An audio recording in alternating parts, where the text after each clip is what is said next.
नमस्कार। कैसे हैं आप सब? मैं अमरजीत सर। ये क्लास तो कुछ दिनों के बाद आपके बीच ये रिकॉर्डेड क्लास जाएगी या जा रही है। इसमें मूल कारण तो आप लोग समझते होंगे, न पढ़ाने में मन लगता है न पढ़ने में मन लगता है। दोनों स्थिति हमारे समाज का शिक्षा व्यवस्था देख करके सोच करके अच्छे अच्छे लोगों की यदि सोच हम लोग देखते हैं तो ये हालत है, तो सोचा जाए कि क्या स्थिति होगा उसे छोटे छोटे लोगों की। बड़े बड़े लोग, बड़े बड़े शिक्षक लोग नाम कमा करके किस धारा से नाम कमाए, किस धारा पर आ गए और कैसे लोग समाज के विकास करने की बात करते हैं, समाज को शिक्षा जागृत करके समाज को अच्छे बनाने की कोशिश करते हैं। मैं जहाँ तक सोच पाता हूँ इसके ऊपर कि जिस देश की, जिस राष्ट्र की शिक्षा व्यवस्था गलत हो जाएगी तो कुछ भी नहीं बच पाएगा, कोई सिस्टम ही नहीं चल पाएगा शिक्षा व्यवस्था गलत होने से। इसमें भी जो समझदार लोग हैं वो तो आगे हो जाएंगे, लेकिन जो शिक्षा व्यवस्था के बारे में नहीं जानते हैं, सिस्टम को नहीं समझते हैं, महत्व को नहीं समझते हैं शिक्षा के, और उनको सही शिक्षा न मिले तो क्या कर सकते हैं, आप इसके ऊपर तो जरूर सोच पाएंगे। जैसे कि अभी हमारे बिहार राज्य में खान सर, रोशन आनंद दोनों लोग के बीच विवाद जो छिड़ा है, इसमें कहां से कहां तक पहुंच गया। एक मामूली विवाद, एक मामूली सोच इतने दूर जाने वाला नहीं था, लेकिन कैसे ही चला गया। आप तो समाज के हैं, देखते होंगे एक सही और एक गलत में कितना फर्क होता है। कितनों गलत बोलिएगा, कितनों गलत बोलिएगा तो कभी सही नहीं हो सकता है। ये चीज ध्यान देने की चीज है। सत्य कहा ही गया है कि सत्य परेशान होता है, पराजित नहीं। जो बोला है वो गलत नहीं बोला है, और जो बोल कर गया है वो गलत बोल कर नहीं गया है, उसका प्रयोग है जीवन में। तो समझना बुझना इस पर हम लोग कहें कि जो सही है वही सही रहेगा, जो गलत है वो गलत रहेगा। अब तो समय की बात है और देश का एक कहा जाता है न्यायपालिका चौथा स्तंभ के बारे में बोला जाता है कि जब देश का चौथा स्तंभ न्यायपालिका जो न्याय देने का काम करती है, अगर वहाँ सिस्टम गलत हो जाएगा तो फिर कुछ बचने वाला भी नहीं है। इन सब बातों को ध्यान में रखते हुए हम लोग भी बहुत सारे सोचते हैं क्या हो गया हमारे बिहार में शिक्षा सिस्टम, ये ऐसे वैसे, इतनी न्यूज, इतनी समस्याएं दिख रही है, कौन अच्छा कौन सही, ये तो झलक जाता है, ये तो दिख जाता है। तो मैं इस पे समय को बिना गंवाए हुए मैं आज आपके टॉपिक पे बात करूंगा। वज्र गुणन विधि से हम लोग का रैखिक समीकरण है, दो चर वाले रैखिक समीकरण है, उसको हम लोग हल करने का कोशिश करेंगे और ये प्रयास करेंगे कि दो चर वाले रैखिक समीकरण को हल करें। इसके लिए थोड़ी सी जानकारी रखनी है हमें, उस चीज के बाद हम लोग दो चर वाले रैखिक समीकरण को हल कर पाएंगे। जैसे कि इसके पहले आप लोग विलोपन विधि पढ़ा था, अब इसके बाद पढ़ेंगे वज्र गुणन विधि। जो आपके चैप्टर है उसके मालूम होगा, वज्र गुणन विधि, प्रतिस्थापन विधि पहले पढ़े थे, उसके बाद अब हम लोग पढ़ेंगे वज्र गुणन विधि। वज्र गुणन विधि के कुछ नियम होते हैं, उसको जानना जरूरी है। तो वज्र गुणन विधि में सबसे पहले ध्यान क्या देना है कि समीकरण में x और y के मान को प्राप्त करना, x और y के मान प्राप्त करना प्रतिस्थापन में भी हुआ था, विलोपन में भी हुआ था, और इसके बाद अभी हम वज्र में भी x और y के ही मान प्राप्त करेंगे, लेकिन उसका तरीका दूसरा है। वही तरीका को हम लोग वज्र गुणन विधि कहते हैं। और ये कंसेप्ट क्या है, इसका थोड़ा सा जानकारी आपके लिए महत्वपूर्ण है। अगर थोड़ी सी समझ में रखते हैं तो ये आपके लिए बहुत आसान हो जाएगा। तो आइए सबसे पहले हम लोग वज्र गुणन विधि के बारे में जानते हैं। वज्र गुणन विधि का कंसेप्ट क्या है, जैसा कि आप यहां पे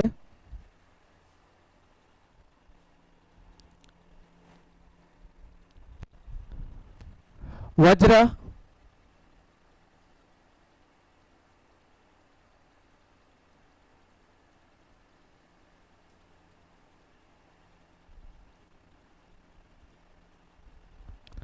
वज्र गुणन विधि आपके बुक में है, आपके कंसेप्ट है, पेज नंबर 64 में आप स्टार्टिंग करेंगे तो आपको मिलेगा। कैसे हम लोग काम करेंगे उसको हम लोग को ध्यान देना होगा, उस पर हम लोग को समझना होगा। इसका हम लोग के बीच होता है क्रॉस मल्टीप्लेक्शन मेथड।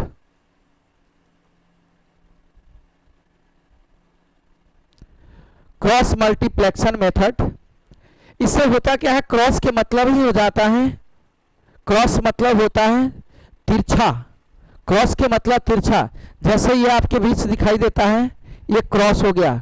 क्रॉस के मतलब एक प्रकार से काटना भी हो गया, क्रॉस के मतलब होता है गलत भी हो जाएगा, क्रॉस के मतलब एक तरह से किसी चीज को काट देना क्रॉस हो जाएगा।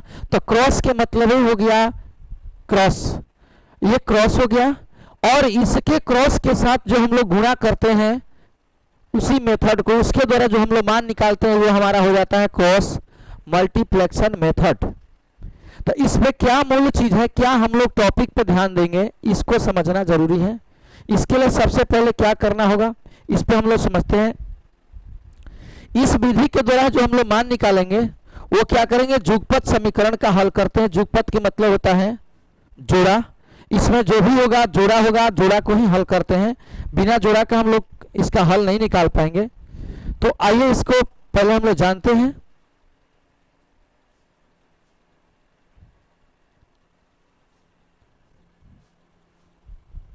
इस विधि द्वारा हम जुगपत, इस विधि द्वारा हम जुगपत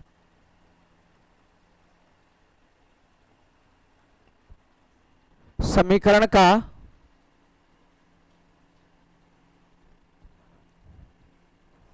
हल ज्ञात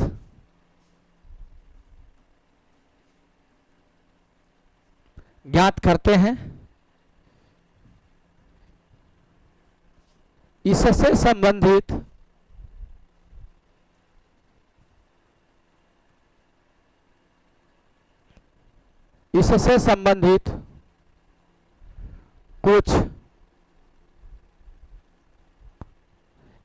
संबंधित कुछ बातें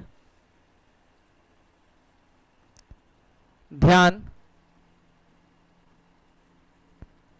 रखना होगा।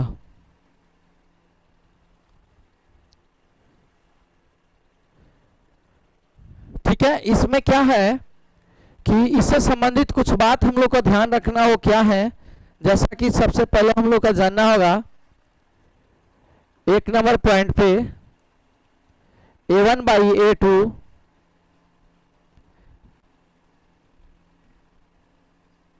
बराबर B1/B2। दूसरा है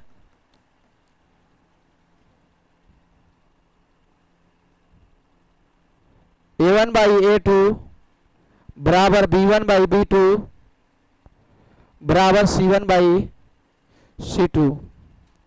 तीसरा है A1/A2 बराबर B1/B2 बराबर नॉट C1/C2। इसकी जानकारी हमें रखनी होगी, क्योंकि जब भी क्वेश्चन बनाने जाएंगे तो उस समय सबसे पहले आपसे ये जानकारी होगा कि अगर आप ये जानते हैं तभी आप बना पाएंगे। जैसा कि ये तो लिखे हैं, लेकिन यहाँ पर क्या होगा, क्रॉस देंगे, हम काटेंगे, यहाँ क्रॉस दिए हैं, एक में ये क्रॉस होगा, एक में ये तीनों बराबर होगा, एक में दोनों बराबर होगा, तीसरा क्रॉस होगा। तो ये आप जब किताब को खोलेंगे तो इसकी जानकारी आपको रखनी पड़ेगी, इसी के द्वारा हम लोग हल कर पाएंगे क्वेश्चन को। दूसरी चीज, ये क्या समझाता है कि यदि इस तरह से अगर आपके बीच मान है, यदि इस तरह से आपके बीच मान है तो इसको हम लोग क्या करेंगे, यदि a1/a2 बराबर नॉट b1/b2 है तो इसका हल क्या होगा, अद्वितीय हल होगा। ये ध्यान देना होगा कि अगर ऐसी स्थिति होती है तो अद्वितीय हल होगा। अद्वितीय के हल के मतलब होता है दो गो नहीं एक हल। ध्यान दीजिएगा, अद्वितीय का अर्थ होता है दो गो नहीं हल होगा, एक हल होगा। ये ध्यान रखना होगा। अद्वितीय का अर्थ यही हुआ यहाँ के लिए। दूसरी चीज, जिसमें तीनों बराबर हो जाएगा, इस स्टेप को हम लोग क्या कहेंगे, जिसका तीनों बराबर होता है तो जानिए तो अपरिमित रूप से इसका अनेक हल निकलता है। अपरिमित अपरिमित रूप से अनेक हल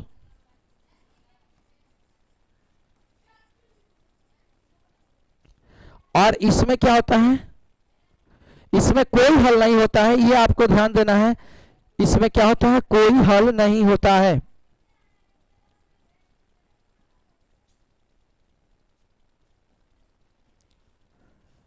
कोई हल नहीं।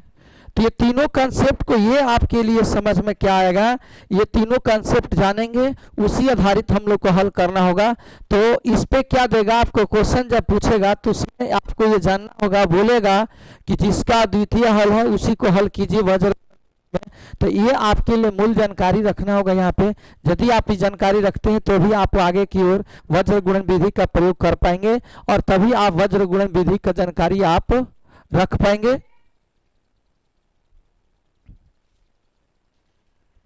वज्र गुणन विधि में ध्यान रखेंगे, उसके बाद ही हम लोग जानकारी रख पाएंगे कि वज्र गुणन विधि क्या है, कैसे काम करेंगे। अब मैं इसके बाद इसमें दो सूत्र लिखूंगा, उस सूत्र के माध्यम से हम लोग x और y के मान को प्राप्त करेंगे। जैसा कि आप देखेंगे,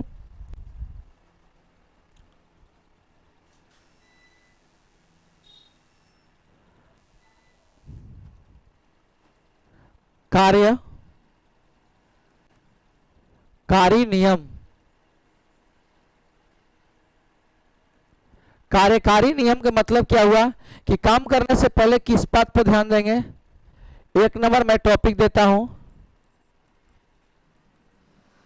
सबसे पहले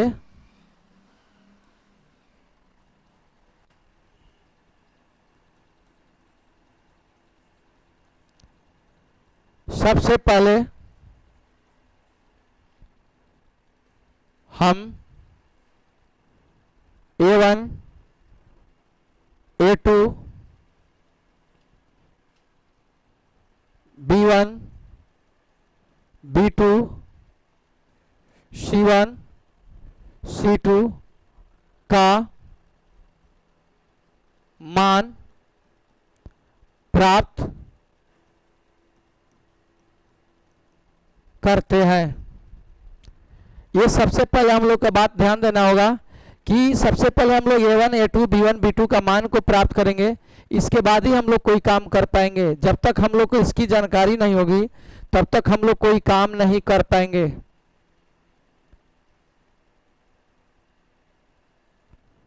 समझ गए बात। यह आपका मान पहले प्राप्त करना होगा, A1 का A2 का B1 का B2 का C1 का C2 का मान प्राप्त करते हैं। इसके बाद क्या करेंगे, दूसरा स्टेप में A1 A2 B1 B2 C1 C2 का मान सूत्र में रखते हैं। ये आपको दो बात ध्यान रखना होगा, जहां पर A1 का मान A2 का मान रखना वहां पर रखना है। इसके बाद आपके जो भी मान आएगा तो वो आपके मूल x और y का वैल्यू निकल जाएगा। तो ये दो टॉपिक पहले ध्यान देना होगा, A1 A2 B1 B2 C1 C2 का मान निकालना। इसके बाद जहां पर A1 A2 B1 B2 का मान रखना है सूत्र में, वहां रखना पड़ेगा। इसके बाद ये फार्मूला का प्रयोग करके हम लोग निकाल पाएंगे x बराबर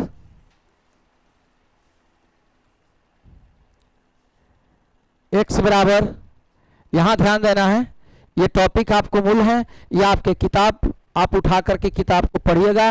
यदि आप किताब उठाते हैं तो आपको बिल्कुल ये चीज़ समझ में आ जाएगा वज्र गुणन विधि के लिए, और बिना बुक के अध्ययन किए आप आगे नहीं बढ़ सकते हैं। तो सबसे पहले हम लोग काम करेंगे, ये सूत्र देखिए, BC B1 C2 minus B2 C1 A1 B2 minus A2 B1। मतलब क्या हो गया कि B1 C2 minus B2 C1 A1 B2 minus A2 B1 x का वैल्यू निकालेगा और y का वैल्यू निकालेगा, यहां से y का वैल्यू निकालेगा C1 A2 minus C2 A1 बटा A1 B2 minus A2 B1। इसका मतलब क्या हो गया कि B1 का मान इंटू है, इंटू मतलब यहाँ पे गुना है, यहाँ पे इंटू मतलब गुना है, समझिएगा। तो यहाँ पर इंटू मतलब गुना है, ये गुना आपको करना होगा। B1 में C2 का गुना करिएगा, B2 में C1 का गुना कीजिएगा, A1 में B2 का गुना कीजिए। एक प्रकार से यहाँ पे गुणा है, सीधी आपको मैं गुणा का चिन्ह ही दे देता हूँ ताकि ये आपको समझ में आ जाएगा। ये फार्मूला अगर आपको मालूम है तो इसके द्वारा आप x और y के मान निकाल सकते हैं कभी भी। आप वज्र गुणन विधि इसी को कहा जाता है, इसीलिए इसको क्रॉस मल्टीप्लेक्शन भी बोला जाता है। तो ये बात ध्यान रखना होगा कि मान इसमें रखने के बाद हम लोग जो भी मान प्राप्त करेंगे x का वैल्यू और y का वैल्यू आपके बीच उपलब्ध हो जाएगा। दूसरी चीज, आप किताब के अध्ययन जरूर कीजिएगा। बिना किताब का अध्ययन किए हुए आप कोई भी आगे की ओर कार्य नहीं करेंगे, क्योंकि बिना किताब के अध्ययन किए हुए आगे की ओर आप जाएंगे तो आप पकड़ में नहीं आएगा और समझ नहीं पाएंगे। बुक का अध्ययन बहुत जरूरी है, ये ध्यान देना होगा।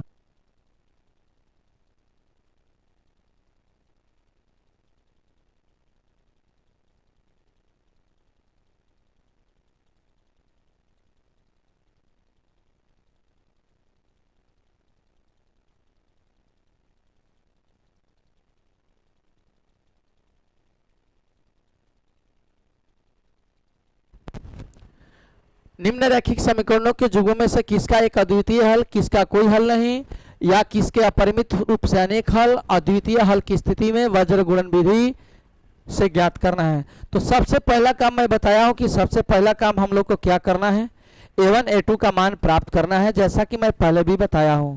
तो सबसे पहले A1 A2 का मान प्राप्त कीजिए। यहां पर आपके बीच समीकरण जस के तस है, यहां से आप क्या कीजिएगा, समीकरण को आप एक बार समझ सकते हैं। यहां पर आपके बीच हो जाएगा x माइनस 3y माइनस 3 बराबर 0, और यहां पे हो जाएगा 3x माइनस 9y माइनस 2 बराबर 0। अब यहां पर हम क्या करेंगे, A1 का मान प्राप्त करेंगे 1 हो जाएगा, B1 का मान प्राप्त करेंगे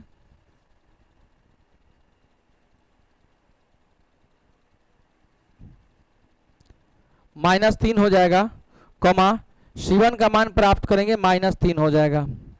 ठीक है, A2 का मान प्राप्त करेंगे 3 हो जाएगा, कॉमा B2 का मान प्राप्त करेंगे -9 हो जाएगा, और C2 का मान प्राप्त करेंगे -2 हो जाएगा। अब इसके बाद हम लोग करना क्या होगा, इसके बाद हम लोग अनुपातों की तुलना करेंगे।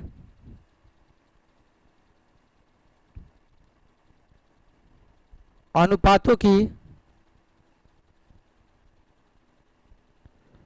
तुलना से, अनुपातों की तुलना करेंगे तो A1 बाई A2 बराबर B1 बाई B2 बराबर C1 बाई C2। अब इसमें मान लगाएगा, मान लगाने के बाद ही कुछ पता चल पाएगा। तो यहाँ हो जाएगा, इसका मान हो जाएगा 1 हो जाएगा, इसका मान हो जाएगा 3, इसका मान हो जाएगा -3, इसका मान हो जाएगा -9, और यहाँ मान हो जाएगा -3, और यहाँ पे मान हो जाएगा -2। तो ये देखते क्या है कि 3 से 3 9 कट जाएगा 3 बार में, माइनस ले माइनस कट गया, ये माइनस ले माइनस कट गया। ये किस रूप में आ गया आपके बीच, तो 1/3 बराबर 1/3 ऊपर 1 हो जाएगा बराबर नॉट 3/2।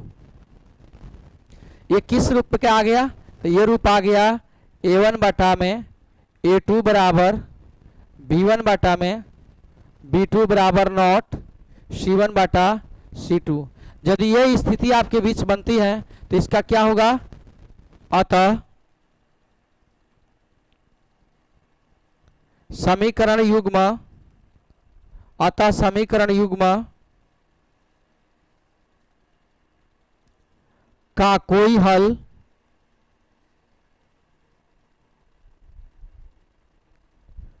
नहीं है। यही आपके आंसर हो जाएगा।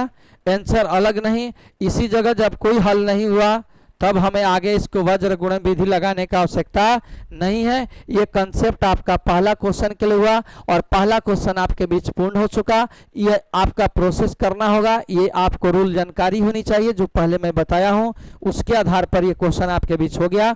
अब इसके बाद हम लोग दूसरा क्वेश्चन की तरफ चलेंगे। तो ये जरूर आपकी अनुपातों की तुलना करना होगा, जो मिलेगा जो नहीं मिलेगा।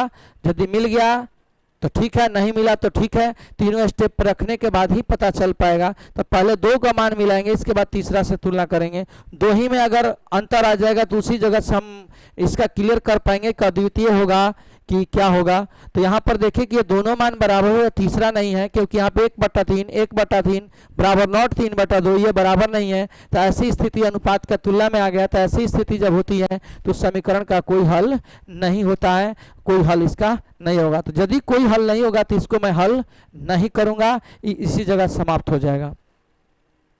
अब मैं चलता हूं नेक्स्ट क्वेश्चन पर। क्वेश्चन नंबर हम लोग के बीच है 2 नंबर क्वेश्चन पर हम लोग बात करेंगे।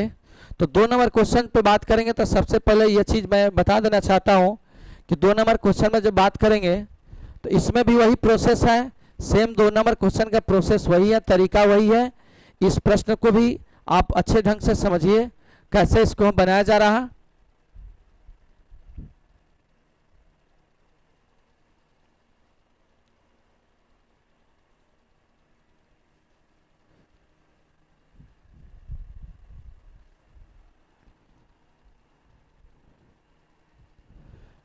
इसमें भी पुनः वही बात है,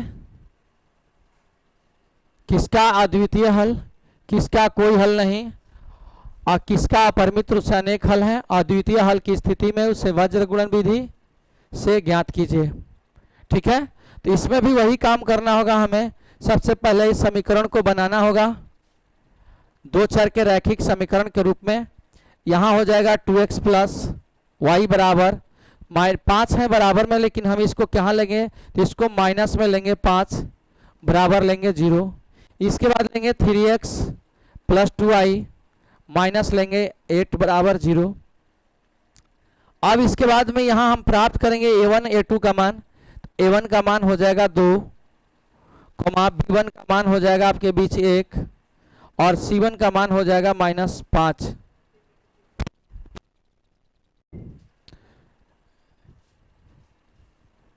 दो नंबर प्रश्न में सेम वही काम है, रैखिक समीकरण युग्म के में से किसका अद्वितीय हल, किसका कोई हल नहीं और किसका परिमित रूप से अनेक हल है। अद्वितीय हल की स्थिति में उसे वज्र गुणन विधि से ज्ञात कीजिए। तो वज्र गुणन विधि लगाने से पहले हम लोग समीकरण को पहले सजा लेंगे ताकि हमारे बीच समीकरण ये सजेगा, तभी हम लोग काम इस पर कर पाएंगे। ये सबसे पहले 2 चर वाले रैखिक समीकरण युग्म के रूप में आइए। 2x प्लस वाई माइनस 5 बराबर 0। इसके बाद 3x प्लस 2y माइनस 8 बराबर 0। यहाँ a1 a2 का मान प्राप्त कर लेंगे। a1 का मान हो जाएगा 2, b1 का मान हो जाएगा 1, c1 का मान हो जाएगा -5, a2 का मान हो जाएगा 3, b2 का मान हो जाएगा 2, C2 का मान हो जाएगा -8।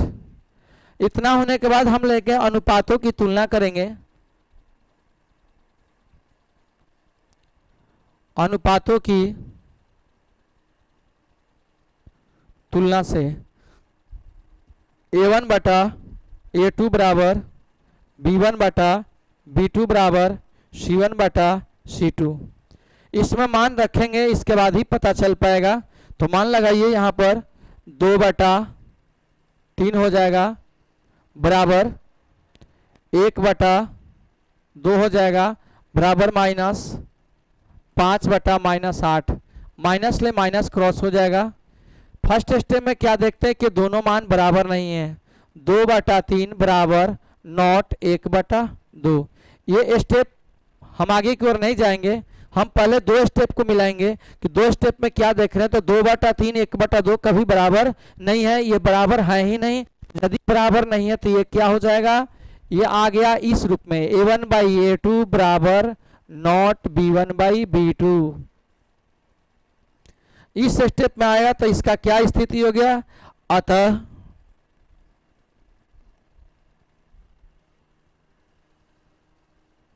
समीकरण युग्म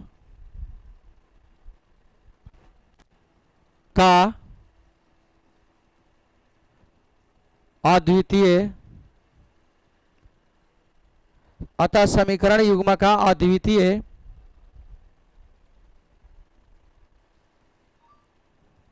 अद्वितीय हल है। यदि अद्वितीय हल है तब हम काम करेंगे कहां पर, यदि अद्वितीय हल है तब हम काम करेंगे प्रश्न से, क्या कहेंगे, वज्र गुणन विधि लगा करके और मैं मान निकालूंगा। तो वज्र गुणन विधि का मान आपको बताया है कैसे निकालेंगे। x बराबर बताया 12 21, तो ये लगाएंगे क्या चीज, b1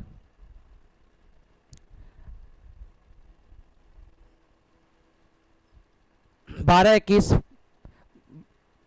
b1 c2 minus b2 c1 बटा में a1 b2 minus a2 b1। ठीक है, ये हो जाएगा हमारा 12 21 का फॉर्मूला। 12 21 इसलिए मैं बोला कि 1 2 2 1 1 2 2 1, BC माइनस BC होगा और AB माइनस AB होगा, लेकिन अंतर का होगा कि B1 में C2 से गुना होगा और B2 में C1 से गुना होगा, A1 में B2 से गुना होगा और A2 में B1 से गुना होगा। वो मान को मैं लिखूंगा यहाँ पर। तो आइए यहाँ पर देखते हैं, B1 में C2 से गुना कीजिए, B1 का मान 1 है और C2 का मान -8 है, तो यहाँ हो जाएगा क्या चीज, -8। B2 और C1 का मान लीजिए, B2 का मान 2 है और इसके बाद C1 का मान 5 है, तो प्लस माइनस यहां पर हो जाएगा 10। अब आएंगे A1 B2 के मान, A1 का मान 2 है, इसके बाद में B2 का मान 2 है, तो 2 दूनी का क्या हो जाएगा, यहां हो जाएगा आपके बीच A1 का मान आपके बीच कितना होगा 2 और B2 का मान क्या है 2, तो यहां पे क्या हो जाएगा 2 दूनी का 4। अब इसके बाद आगे चलेंगे, फिर हम चलेंगे कहां पर, A2 B1, A2 का मान आपके बीच उपलब्ध है 3 और B1 का मान आपके पास 1 है, 3 में 1 से गुना करेंगे तो हो जाएगा -3। तो यहाँ हो जाएगा 10 में से 8 घटेगा 2 और बटा में बच गया 1, तो बराबर हो जाएगा 2। इस प्रकार से x का वैल्यू हम निकाल लिए, यही हमारा वज्र गुणन विधि कहलाता है। अब इसके बाद y का निकालेंगे वैल्यू, y का भी वैल्यू इसी तरह से निकालेंगे। उसका क्या होता है CA, ध्यान रखिएगा CA, तो C1 A2 minus C2 A1 बटा में A1 B2 minus A2 B1। अंतर क्या होता है, CA CA हो जाता है, यहाँ पर BC BC होता है, AB AB दोनों में रहेगा, यहाँ पर CA और CA घटेगा, लेकिन अंतर होगा C1 में A2 से गुना करेंगे, C2 में A1 से करेंगे। तो अब यहाँ पे मान आइए C1 के बाद, C1 का मान 5 है और A2 का मान 3 है, तो 5 तिहाई कितना होगा -15 हो जाएगा। तो यहाँ पे आपका हो जाएगा -15। A2 का मान आपके बीच यहाँ पर 3 है और C1 का मान -5 है, तो -15 हो गया। इसके बाद C2 के मान देखेंगे, -8 है, मतलब -8 दिया हुआ है, A1 का मान 2 है, तो 8 दूनी का 16 हो जाएगा, प्लस में 16, क्योंकि माइनस तो प्लस हो जाएगा। बाकी यहाँ पर A1 B2 का मान जस के तस 4 - 3 लिखाएगा। अब इसको आगे बढ़ाएगा तो 16 में से 15 घटेगा तो 1 हो जाएगा, यहाँ 1 हो जाएगा, तो बराबर हो जाएगा 1। अब ये आपके बीच प्रश्न का आंसर बन गया, आपके बीच आंसर क्या आ गया, तो यहाँ पर आपके बीच आंसर उपलब्ध हो गया। एक आंसर हो गया x बराबर, अतः लिख सकते हैं अतः x बराबर 2 और y बराबर 1, यही हमारे बीच आंसर हो गया। और इस प्रकार से हम लोग प्रश्न को हल कर पाएंगे, यही हमारे वज्र गुणन विधि कहलाता है। और इसी प्रोसेस के द्वारा हम लोग वज्र गुणन की विधि का प्रयोग करेंगे, जिसमें दो फार्मूला है। 12-21 का फार्मूला लगाए हैं। 12-21 के मतलब क्या हुआ, b1c2 minus b2c1, a1b2 minus a2b1, और यहाँ पर लगाए हैं c1a2 minus c2a1, a1b2 minus a2b1। अब यहाँ से मान रखे हैं, यहाँ पे जो मैं मान निकाल कर रखा हूँ इसी मान को यहाँ पर मैंने रख दिया, और जो भी गुणा है इंटू में के मतलब यहाँ पर गुणा होता है। b1 में c2 के इंटू मतलब गुणा है, गुणा करेंगे उसके बाद चिन्ह को बदलेंगे, जो स्थिति बनेगा वो आपके बीच मान हो गया। तो ये आपका वज्र गुणन विधि इसीलिए कहता है क्योंकि क्रॉस गुणा कराया जाता है। ये तिरछा तिरछी गुणा होता है। आप देखिए तिरछा तिरछी गुना कैसे इसको कहा जाएगा, यहाँ पे देखिए b1 से c2 का गुना है, b1 यहाँ पे है c2 यहाँ पे है, इससे इसका गुना है। इसके बाद क्या है b2 c1, b2 और c1 पहले इससे, इसके बाद यहाँ, इसके बाद फिर देखते हैं c1 और a2, c1 कहाँ है यहाँ है और a2 यहाँ पे, फिर इससे इसमें कराया गया है, फिर यहाँ पर ab को माइनस कर दिया, इसलिए इसको वज्र गुणन विधि कहा जाता है। ये आपके दूसरा नंबर प्रश्न समाप्त हुआ। यही विधि के द्वारा हम लोग दूसरा नंबर क्वेश्चन को हल कर पाएंगे।